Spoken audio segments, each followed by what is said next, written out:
할렐루야. 5월 17일 월요일입니다. 출애굽기 18장 1절부터 12절까지 말씀 통해 은혜 나누도록 하겠습니다.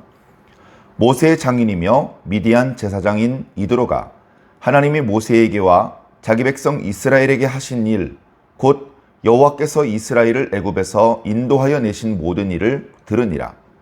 모세의 장인 이드로가 모세가 돌려보냈던 그의 아내 십보라와 그의 두 아들을 데리고 왔으니 그 하나의 이름은 게르솜이라. 이는 모세가 이르기를 내가 이방에서 나그네가 되었다 하미요, 하나의 이름은 엘리에셀이라.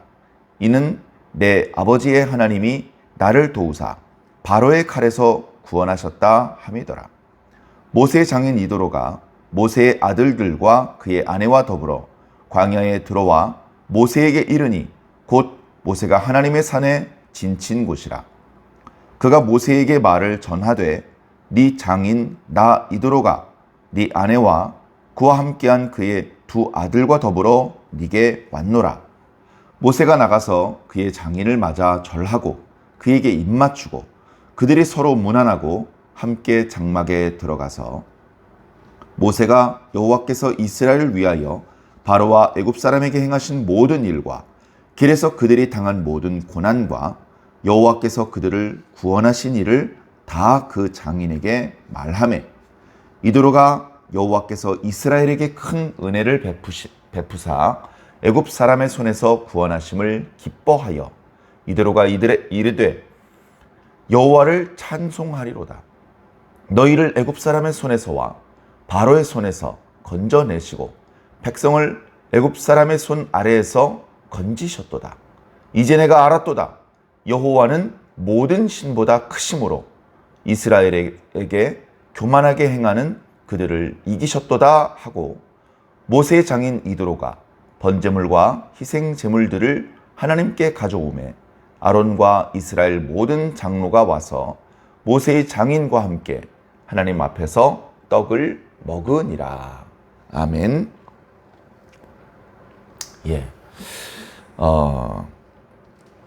복잡했던 광야의 여정이 1차 마무리되고 사랑하는 가족, 아내 십보라, 그리고 어떻게 자라고 있는지 제대로 확인하지 못했던 두 아들, 그리고 늘 은혜를 베풀어 주었고 도움을 주었던 장인어른을 만나는 그런 장면이 오늘 말씀에 나타나고 있습니다.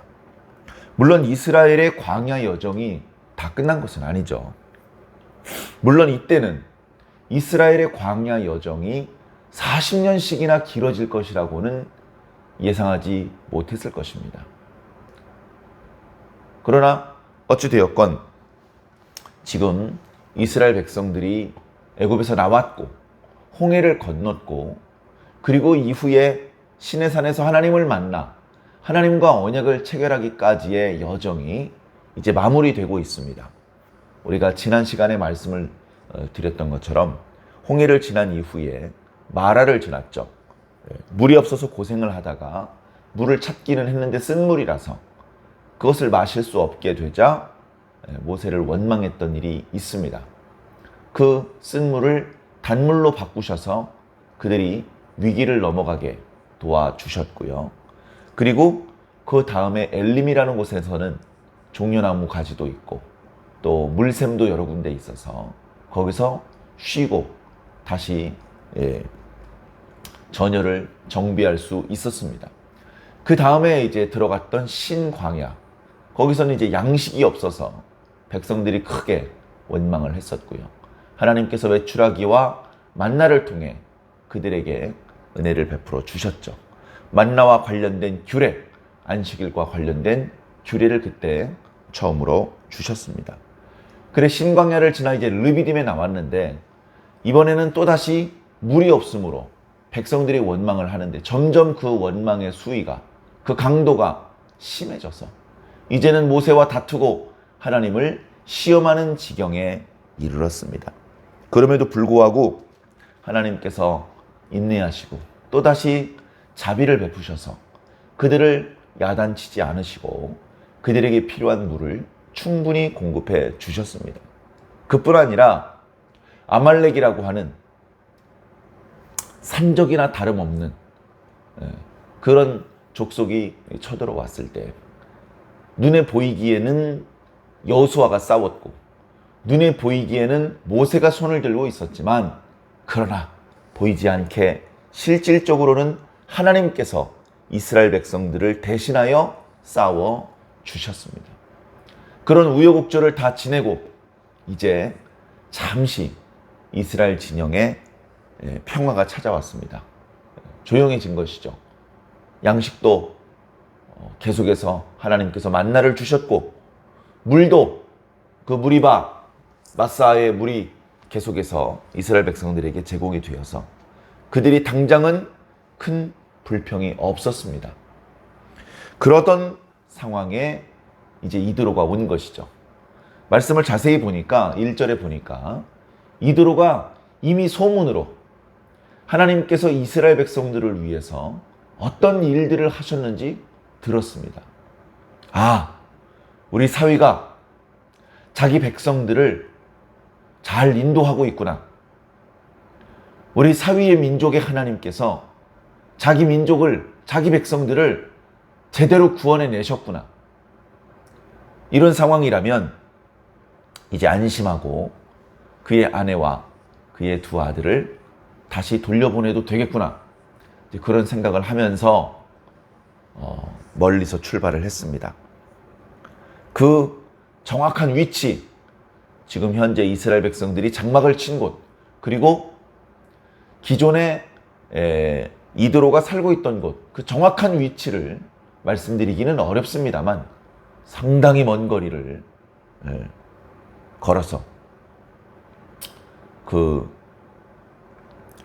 모세가 있는 곳까지 왔습니다. 모세한테 와서 자네의 장인어른인 내가 자네의 아내와 두 아들을 데리고 왔다네. 이렇게 이야기를 했을 때 모세가 그야말로 버선발로 뛰어나왔습니다. 모세는 자신이 보일 수 있는 최고의 예를 갖추어서 이드로를 영접합니다. 절하고 입 맞추고 끌어안고 문안을 하고 그리고 자기 장막으로 이제 모셔드렸습니다. 자기 장막으로 모셔드려서 그동안 어떻게 지내셨습니까? 저는 잘 있습니다. 뭐 이런 이야기를 하는 과정에서 모세는 하나님께서 그동안 자신과 이스라엘 민족들을 위해서 어떤 일을 하셨는지 자세히 설명해 주었습니다. 그러니까 어쩌면 이드로가 이미 소문으로 들었던 것보다 더 실감나고 더 상세한 그런 말씀을 들었겠죠. 애굽에서 하나님께서 10가지 재앙을 쏟으셨던 일, 그리고 광야에서 어떻게 고난을 당했고 그럼에도 불구하고 하나님께서 자비를 베푸시면서 우리 이스라엘 민족들을 어떻게 인도하셨는지 그것들을 상세하게 이야기를 해주었습니다. 사실은 이게 이렇게 간단한 이야기가 아닙니다. 어마어마한 이야기죠. 애굽의 재앙 10가지, 그게 어찌 간단한 일이라 말할 수 있겠습니까?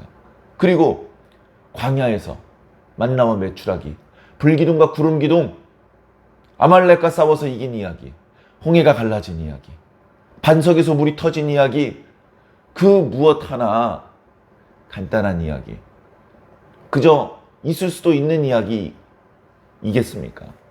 철저히 하나님의 살아계심과 전능하신 능력, 그리고 그분의 이스라엘 백성을 향하신 자비하심, 그 긍휼히 여기시는 은혜가 배어있는 사건들이고 말씀들이죠. 그 말씀들을 이드로가 듣고 있습니다. 어쩌면 모세보다도 나이가 훨씬 많아서 나이가 100살도 넘었을 텐데 이드로가 그 이야기를 듣는데 이드로가 열린 마음으로 듣습니다. 이때 어쩌면 성령님께서 듣고 있는 이드로의 마음을 감동하셨는지도 모르겠습니다. 이드로가 듣고 크게 4가지 반응을 보이는데 이 반응들은 정말 감개무량한, 정말 감격적인 그런 반응들입니다. 이드로가 모세의 이야기들을 들으면서 너무나 기뻤습니다. 자기가 입은 은혜가 아니었습니다. 자기가 직접 경험한 것이 아니었습니다. 그런데 하나님께서 모세와 이스라엘 민족을 위해서 행하신 일을 들으면서 이드로가 왠지 마음속에 주체할 줄 모르는 기쁨이 찾아왔습니다. 너무나 기쁘고 감사한 마음이 들었죠. 야, 하나님께서 이렇게 크신 은혜를 베풀어 주셨단 말인가? 하면서 더 이상 억누를 수 없었던 이드로는 갑자기 입술을 열어 하나님을 찬양하기 시작합니다. 여호와를 찬송할지로다. 그가 자기 백성들을 위해서 큰 은혜와 구원을 베푸셨기 때문이다. 찬양은 언제나 구체적인 이유가 동반되어야 더 진정성 있고 더 온전한 찬양이 된다는 말씀을 드렸는데, 바로 지금 비록 미디안 제사장이라고 소개가 되어 있지만 이드로가 하나님께 대하여 영적으로 느끼고 하나님을 찬양하고 있습니다. 이어서 내가 이제 알았다. 하나님께서 모든 신들보다 가장 큰 신이기 때문에 하나님 백성들을 가로막는 모든 것들을 이기신 것이다. 이렇게 신앙 고백을 하고 있습니다. 하나님께서는 모든 신들 중에 가장 크신 신이 아니라 사실은 유일하신 신이죠. 그럼에도 불구하고 신들 중에 가장 크신 신이다라고 고백하는 것조차 이 시대에, 이 고대의 시대에는 최고의 신앙 고백일 수 있었던 것입니다. 모세도 들었고 그 주변에 이스라엘 사람들도 들었을 것입니다. 비록 이방인이지만 이스라엘 백성들을 향하여 행하신 하나님의 크신 일들을 기뻐하고 하나님을 찬양하고 하나님께 그 신앙을 고백하는 소리를 들었을 때 모세의 마음이 얼마나 기뻤겠으며 듣고 있던 이스라엘 백성들이 얼마나 힘이 났겠습니까? 또 이 모습을 보시던 하나님은 얼마나 기쁘셨겠습니까? 이드로는 여기서 멈추지 않습니다. 희생 제물을 끌고 옵니다. 이렇게 기쁘고 이렇게 감사한데 그냥 지나갈 수 없지. 어쩌면 지금까지 하나님께서 무수한 기적을 이스라엘 백성들을 위해서 베풀어 주셨음에도 불구하고 이스라엘 백성들은, 모세는 단 한 번도 하나님께 제사를 온전히 드림으로 감사하지 못했습니다. 그러나 이제 이드로가 끌고 온 희생 제물을 통해서 처음으로 하나님께 감사제를 드립니다. 하나님 앞에 정성을 다 바쳐서 은혜를 베풀어 주시고 구원을 베풀어 주시고 놀라우신 능력을 나타내 보여주신 것에 대하여 감사하고, 그리고 하나님 앞에서 이스라엘 백성들의 일원이 되어서 함께 고기를 먹고 떡을 먹었던 것입니다. 자, 이때 이드로가 먹었던 떡도 그날 아침에 모았던 만나였을 것입니다. 참 놀라운 은혜죠. 놀라운 은혜입니다. 그저 그냥 배고파서 떡을 먹었을 뿐이야. 감사 제사에 희생 제물을 잡아서 하나님 앞에 그 피를 쏟고 그 기름을 불태우고 그리고서 이제 남은 고기를 먹고 있는 것 뿐인데, 떡은 눈에도 들어오지 않죠. 별로 중요해 보이지도 않았을 것입니다. 그런데 그렇게 하찮을 수도 있는 떡조차 하나님께서 놀라운 기적으로 베풀어 주신 만나였다는 것입니다. 어쩌면 모세를 통해서 그 이야기도 이드로는 들었을 것입니다.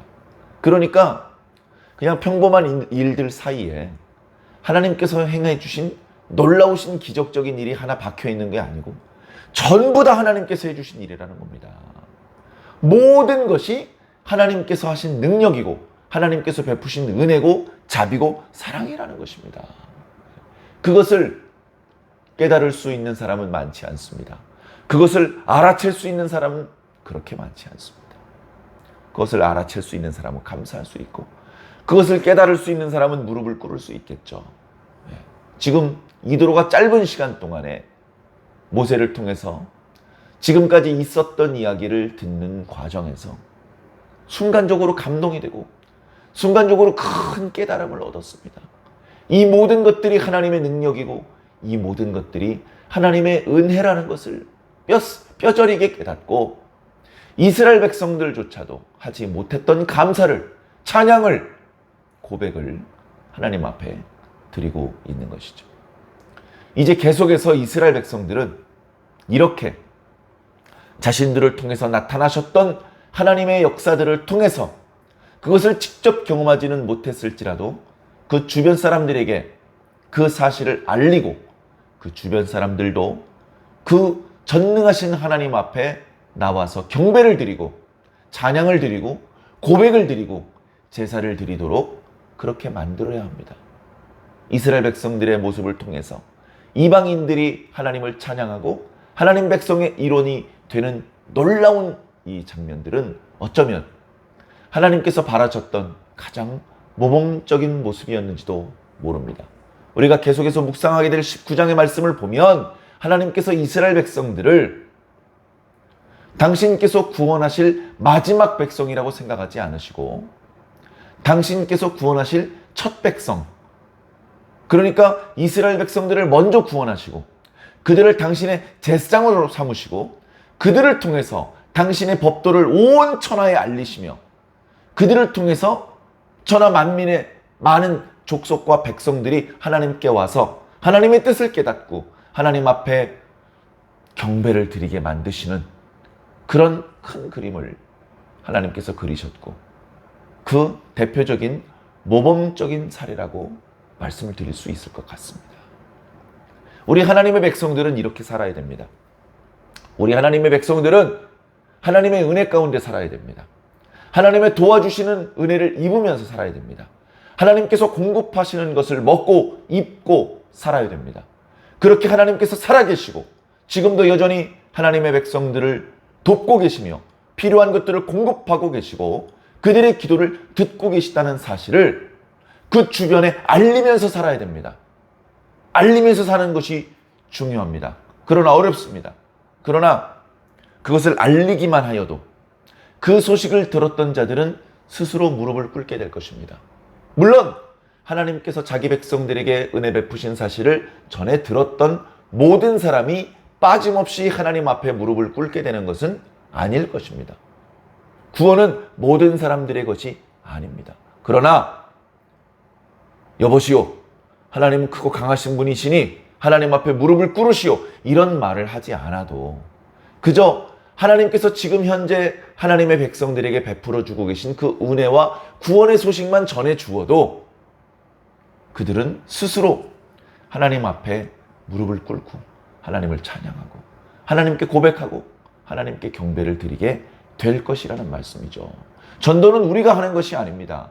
우리가 하는 것은 고백하는 것이고 감사하는 것입니다. 증언하는 것입니다. 여보시오들 들으시오. 하나님께서 나에게 이렇게 큰 은혜를 베푸셨어. 나에게 이렇게 큰 구원을 베풀어 주셨어. 그것만 말하는 것입니다. 그 나머지는 하나님께서 해주시는 것이죠.